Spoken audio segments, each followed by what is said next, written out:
Hello, YouTube.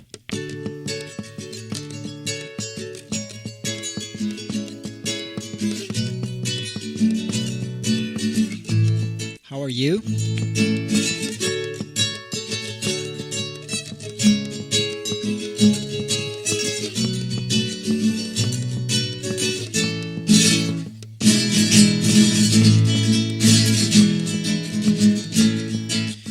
Today, I'm going to speak about the problem. That the 45 years of feminist domestic violence industry, evil indoctrination, has created. But there's no grant for me. I'm going to try to explain the problem, and I'm going to get to the root of the problem. And then I'm going to touch on a solution. I was falsely accused. And I'm going to leave the rest for the next video. No relief for me. I realize this is a controversial topic, so I must be careful how I present it. Please understand, I know it is controversial. There's no help for me.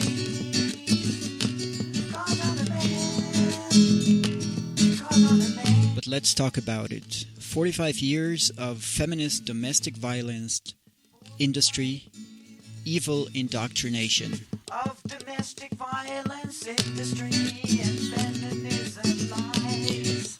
Lately, a lot of new websites have appeared. There are new websites, YouTube channels, and new organizations. All men are violent. I'll mention a few.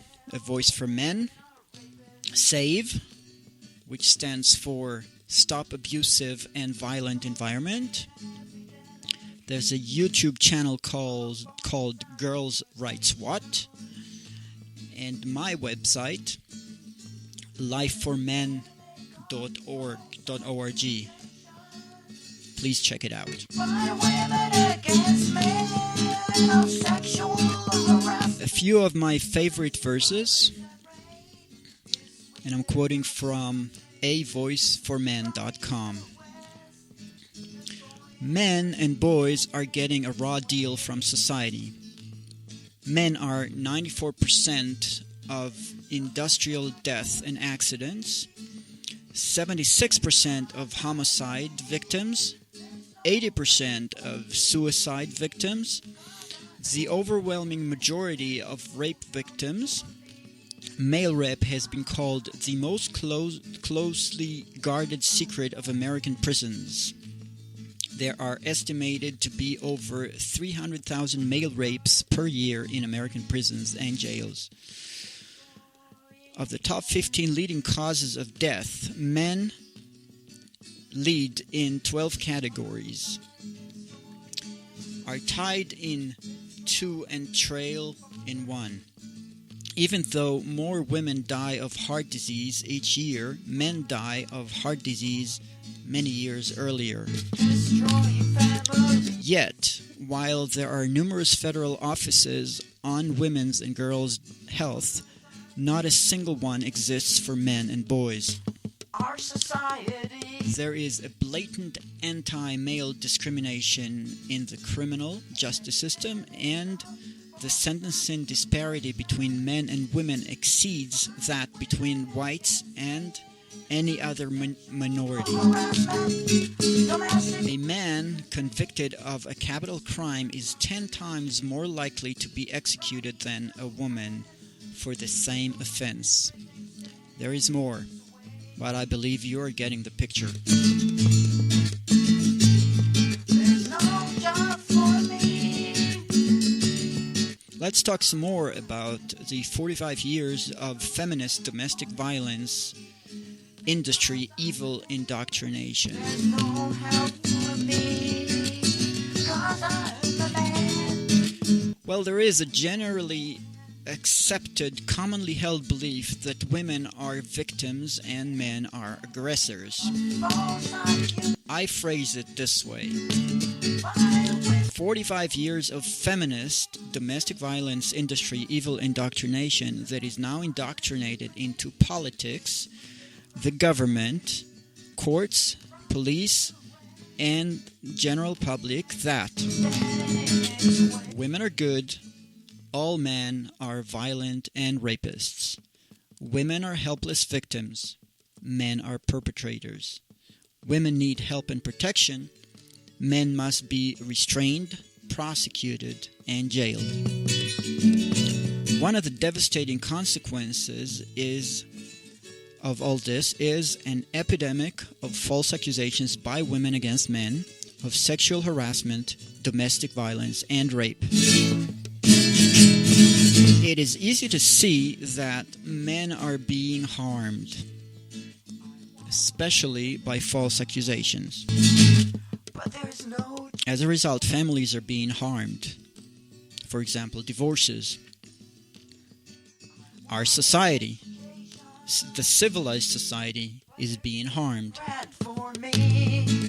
because there are less families, there are less morals, and that leads to more crimes and more mental illnesses and more addictions and more misery, etc., etc. I was falsely accused, but there's no relief. Well, contrary to the dogma presented by these 45 years of feminist domestic violence industry evil indoctrination, men are good. Men are good. Most men have the instinct to love, protect, and provide for what? Provide for women and children. I'll repeat. The vast majority of men have the instinct to love, protect, and provide for women and children. Men are practical. For example, men fix cars. Men can, for example, configure a wireless router. Men build and create. Look around you. Houses, cars, roads, technology, inventions, communications, infrastructure, all made by men. Men invent and innovate. Men are leaders. Men are natural leaders. Fathers. Fathers are needed for a complete family. The presence of a father in a family means less mental illnesses, less alcohol and drug abuse, less addictions, less criminality in the children when they grow up. Men are good. So what is the solution? There's no job for me. The problem, the root of the problem, as I understand it, is lack of moral values. The solution lies in moral values. Learning, understanding, adopting moral values. When working on moral values, the best place to start is the Bible. Moral values are defined in that book. They may be difficult to understand, but understanding the Bible's moral values is imperative. Without it, there is no solution. By the way, feminism goes against the Bible's moral values. It is obvious. It is now up to us men, Our society. men's rights organizations, masculinists. It is up to us men to get off our butt and fix this. It is up to us to learn, understand, and preach moral values for humanity, for our society. And please consider joining my organization, lifeformen.org. Because I'm a man. Together, we can fix this. Thank you for your attention.